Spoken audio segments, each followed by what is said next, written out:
Hello, everyone. How are you doing? This is Daryl Guberman, CEO of Guberman PMC LLC, a quality consulting firm here in Connecticut.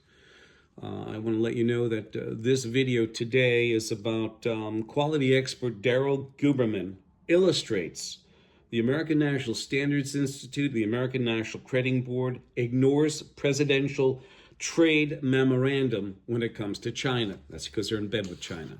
I'm going to read this first, and I'm going to show you, illustrate this with some placards, and you will see. China has implemented laws, policies, and practices and has taken activities related to intellectual property, innovation, and technology that may encourage or require the transfer of American technology and intellectual property to enterprises in China or that may otherwise negatively affect American economic interests.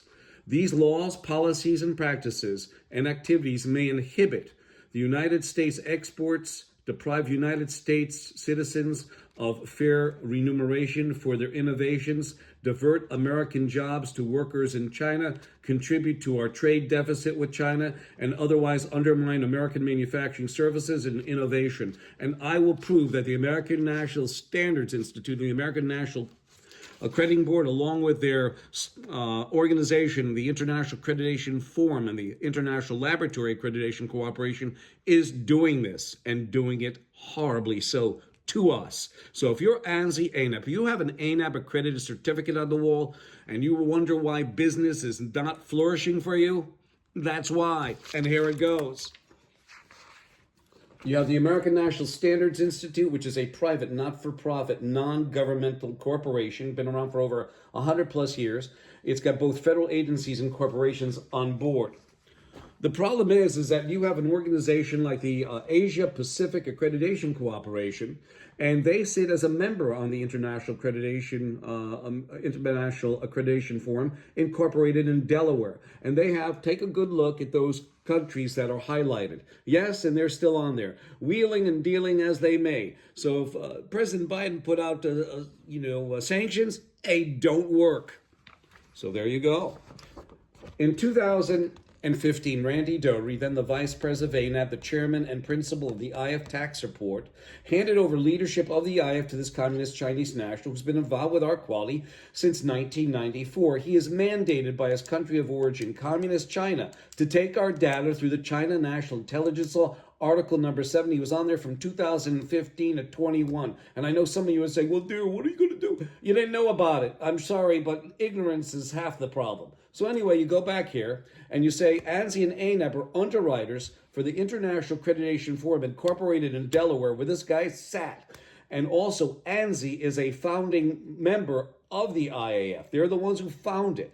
He was also at the time the chief executive of the China National Accreditation Services in Beijing, China, that certified the laboratory that released the virus in Wuhan, China, no less. And I say that because we have defined data that definitely it was released from that lab. I can almost assuredly tell you this for a fact. Okay, we have it in a presentation. Please contact me, Daryl, tqrs@yahoo.com or 203-556-1493. We'll get that right out to you.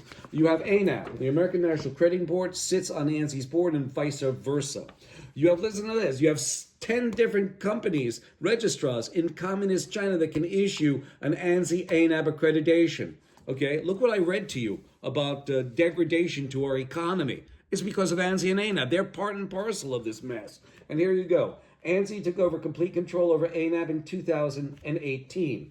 You have them sitting on the IAF between 2015 and 21. They're still there with the federal agencies and corporations. Remember the China National Intelligence Law, Article number 7, that Zhao Zhenmu was mandated? Well, guess what?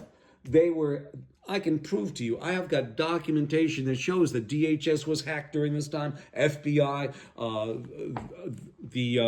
a lot more of federal agencies, the post office was hacked by China. We've got defined data that is showing you the infiltration of China in these government agencies that, look, ANSI and ANAP sat on the IF, giving them their data. Are you kidding me? It's not, like my buddy Rich says, who's been involved with quality just about as long as I have. He said, Daryl, it's not giving our data away.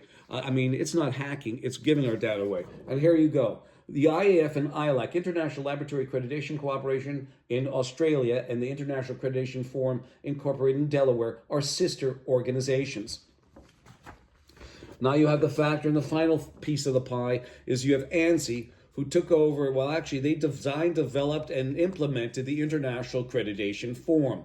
See, it's absolutely horrendous. So when I read that memorandum put out by the president, you have to really think and scratch your head. ANSI and ANAP are the degradation, part and parcel of our country. So if you have an ANSI, ANAP, you have an ANAP accredited certificate on the wall, shame on you.